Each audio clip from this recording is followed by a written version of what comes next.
Hello दोस्तों, कैसे हो आप सब। आशा करता हूँ आप एकदम स्वस्थ हो गए, एकदम मस्त हो गए। मैं आपका दोस्त, आपका साथी नॉलेज कुमार इस वीडियो में आपका हार्दिक स्वागत करता हूँ। तो आज का जो वीडियो है वो बिगनर्स के लिए है, जो मेडिटेशन पहली बार कर रहे हैं, जिनको मेडिटेशन का कोई भी अनुभव नहीं है। तो इसके पिछले वीडियो में मैंने आपको समझाया था बॉडी पोस्चर के बारे में, कैसे आपको अपने बॉडी को संतुलन में रखना है, रीढ़ की हड्डी को सीधा रखना है, कमर को सीधा रखना है और अपनी गर्दन को भी आपको सीधा रखना है। और तीनों एक लाइन में होना चाहिए, एक सीधी रेखा में होनी चाहिए। तभी आपको मेडिटेशन का पूरा फायदा होगा और आपका जो बैलेंस है, माइंड बॉडी का जो बैलेंस है, वो बना रहेगा, संतुलन में रहेगा। और जब कोई चीज संतुलन में रहती है तो उसका ज्यादा बेनिफिट होता है। आपके अंदर नेगेटिव एनर्जी भी फ्लो नहीं होती है। तो आज हम सीखेंगे कि डीप ब्रीदिंग, डीप ब्रीदिंग हम जब प्रैक्टिस करते हैं तो वो कैसे करें। क्योंकि मन को शांत करने के लिए हम क्या करते हैं, डीप ब्रीदिंग करते हैं, ताकि लंबी गहरी सांस जब हम लेंगे तो अच्छे से हमारा बॉडी फंक्शन कर सके। क्योंकि जब हम डीप ब्रीदिंग करते हैं तो शरीर में 25% एक्स्ट्रा एनर्जी हमारे शरीर में प्रवेश करती है। यानी कि 25% एक्स्ट्रा ऑक्सीजन हमारे ब्रेन को मिलता है। और ब्रेन सारे ऑर्गन को कंट्रोल करता है, ब्रेन सारे ऑर्गन को अच्छी तरीके से कंट्रोल करता है। और जब अधिक एक्स्ट्रा एनर्जी मिलता है तो क्या होता है, बॉडी अच्छे से फंक्शन करती है। हमारा दिल अच्छे से ब्लड का सर्कुलेशन करता है, अच्छे से पंपिंग करता है और ब्लड रेट कम हो जाता है। और ब्रेन क्या करता है, अच्छे से ऑक्सीजन को फ्लो करता है और कॉग्निटिव बायस पर काम करता है। जो भी थिंकिंग एरर है उस पर वो काम करता है, पॉजिटिव एनर्जी को महसूस करता है और वाइब्रेशन हमारे शरीर का बढ़ता है, हमारे सोचने की शक्ति बढ़ती है और डिसीजन मेकिंग पावर भी बढ़ता है। तो 25% एक्स्ट्रा ऑक्सीजन से क्या होता है, हमें हमारे शरीर को पूरी तरह एनर्जी मिल जाती है और वो पहले से ज्यादा अच्छी तरीके से काम करता है। तो उसके लिए क्या करेंगे, हम डीप ब्रीदिंग करेंगे। तो सबसे पहले क्या करना है कि इसके लिए भी आपको पता चलना चाहिए कि आप सही तरीके से डीप ब्रीदिंग कर पा रहे हो कि नहीं कर पा रहे हो। तो एक हाथ को आपको अपने सीने पे रखना है और दूसरे हाथ को पेट पे रखना है। इसका जो कॉन्सेप्ट है, आप ऐसा समझ सकते हो कि जब हम गुब्बारे में हवा भरते हैं तो गुब्बारा एक्सपांड होता है, फूलता है, फैलता है। तो वैसे जब हम ऑक्सीजन को अंदर लेते, हवा को अंदर लेते, तो क्या होता है, हमारा पेट गुब्बारे की तरह ऐसे फूल जाता है। और जब हवा छोड़ते हैं तो क्या होता है, गुब्बारा ऐसे पचक जाता है। तो जब हम अपने सांस को बाहर छोड़ेंगे तो क्या होगा, हमारा पेट सिकुड़ जाएगा इस तरह।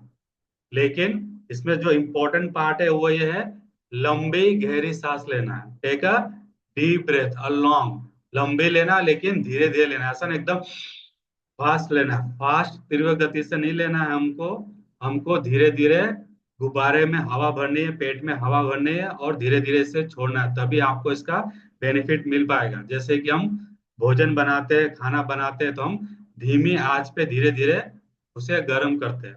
हम चाहे तो एक ही बार फ्लो ज्यादा कर दे, फ्लेम ज्यादा कर दे, तो क्या जल्दी खाना बन जाएगा? नहीं, खाना जल जाएगा, बिगड़ जाएगा। सेम चीज हमारे पेट के साथ होता है। जब हम धीरे धीरे हवा भरते हैं और धीरे धीरे हवा छोड़ते हैं तो उसका पूरा बेनिफिट हमारे शरीर को मिलता है, हमारे ब्रेन को मिलता है, हमारे हर एक ऑर्गन को मिलता है, हमारे ब्लड को मिलता है, हर एक चीज को। क्योंकि हमारा बॉडी क्या है, एक एनर्जी है।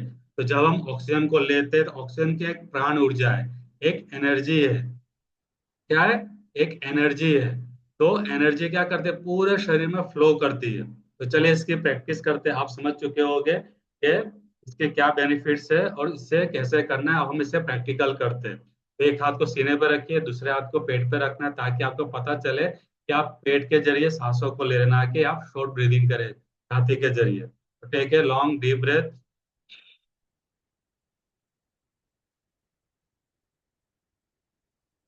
फिर से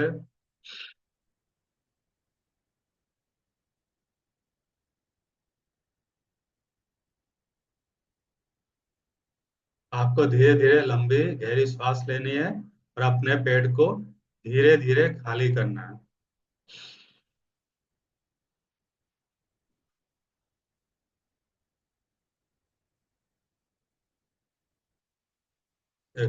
नेक्स्ट।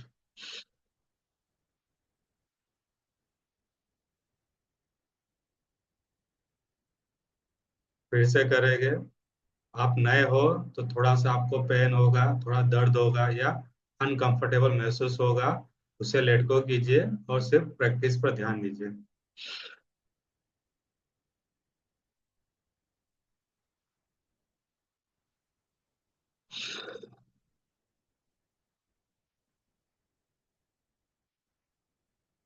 अपने आंखें खोलिए।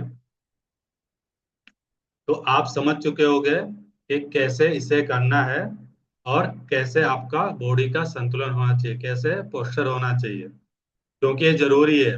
जब आप बिगनर हो तो आपको इस तरह का पोजीशन बनाना जरूरी है। तो आपको क्या पता चलेगा कि आपके बॉडी में सेंसेशन हो रहा है, आपको अनुभव हो रहा है कि ऑक्सीजन अंदर जा रहा है और कार्बन डाइऑक्साइड बाहर निकल रहा है। और नए होते तो हमें पता नहीं चलता है कि ऑक्सीजन को कितना अंदर लेना है और कितना बाहर छोड़ना है, लेकिन ये सिर्फ प्रैक्टिस से आपको आएगा। इसके लिए रोजाना इसकी प्रैक्टिस कीजिए। आप इसे पार्ट वाइज भी कर सकते हो। आपको सिर्फ 2 मिनट बैठना है और कमर सीधी रखनी है, रीढ़ की हड्डी सीधी रखनी है और आपके गर्दन को सीधा रखना है। झुककर नहीं बैठना है, आपको सीधा बैठना है। उसके बाद दूसरे पार्ट में आप कर सकते हो कि डीप ब्रीदिंग। आपको सिर्फ 2 मिनट डीप ब्रीदिंग करना है और लंबी लंबी सांसें लेनी है और लंबी लंबी सांसें बाहर छोड़नी है, लेकिन धीरे धीरे करके, जल्दी जल्दी इसे नहीं करना है। तो इस बात का आपको ध्यान रखना है। तो दूसरे पार्ट में आप इस तरह कर सकते हो। तो दोस्तों, आशा करता हूँ कि आपको समझ में आ गया होगा डीप ब्रीदिंग कैसे करते हैं। ये एक ब्रीदिंग एक्सरसाइज है, इसे रोजाना करना बहुत जरूरी है। और ये हमारे मेडिटेशन में, ध्यान में बहुत ज्यादा यूजफुल है, बहुत ज्यादा इंपॉर्टेंस है इसका, डीप ब्रीदिंग का। और साथ साथ में हमारे शरीर के पोस्चर का, आसन का।